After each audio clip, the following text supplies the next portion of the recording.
Why is A great solution is hemp plastic. It's biodegradable and it comes from this plant. I mean, you can make hemp plastic. And we can grow it, and it's an easy crop to grow. Is that scalable? Yes. Hemp is so weird, it doesn't even seem like it should be real. I mean, it really doesn't. I mean, it's an insane plant. I mean, you can make hempcrete out of it. It's far more resistant to flame. There's just so many positive benefits of it in terms of insulation. The insulation factor is better than wood or plywood.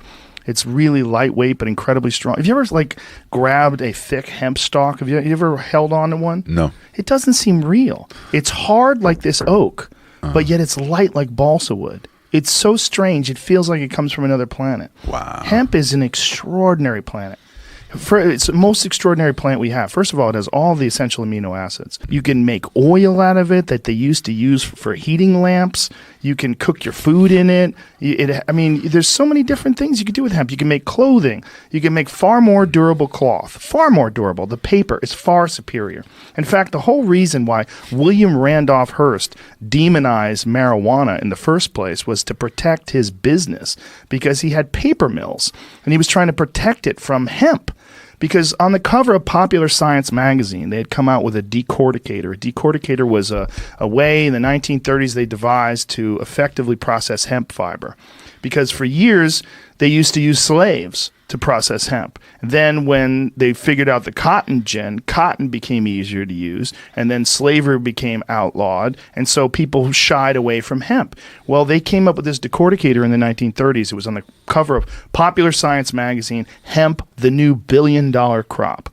Well, William Randolph Hearst didn't just own Hearst Publications and newspapers. He also owned these huge forests that they were making paper with. So he, along with Harry Anslinger and using his newspapers, demonized marijuana to stop the commodity of hemp. Yes. No idea. He funded all those fucking crazy marijuana movies, Reefer Madness, all that shit. That was all him. They came up with these stories that these Mexicans and black men were taking this new drug called marijuana. Marijuana wasn't even a term for cannabis.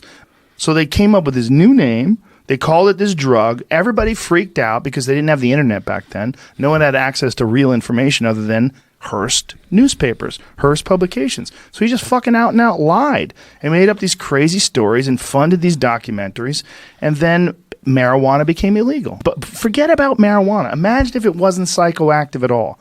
The idea that hemp should be illegal until really recently in this country is a fucking travesty. It's horrific. It's food, it's clothes, it's paper. It doesn't even make sense that it could be so many things. It's literally like one of the most positive plants the earth's ever known. Okay, I'll vote for it. Dude, you should do a next documentary on that. I basically did a well-worded thing saying that anyone who thinks that marijuana should be legal is basically saying you should be locked in a cage for experimenting with your consciousness. And the freedom to do whatever you want with your body, that is, especially with marijuana, that's not poisonous. No one's died of it ever. In the history of the human race, there's never been a single overdose from marijuana. And this knucklehead saying that it's a gateway drug.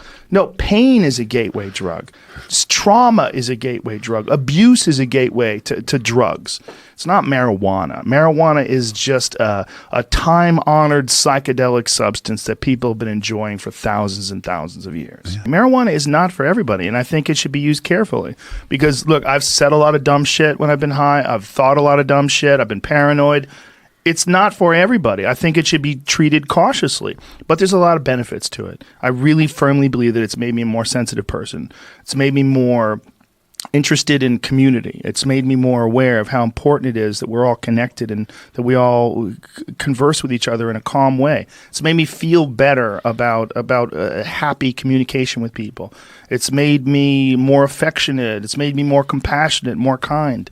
It makes me more aware. You know, the feeling of paranoia, one of the things that paranoia is just an overall expanding of your awareness of your vulnerability.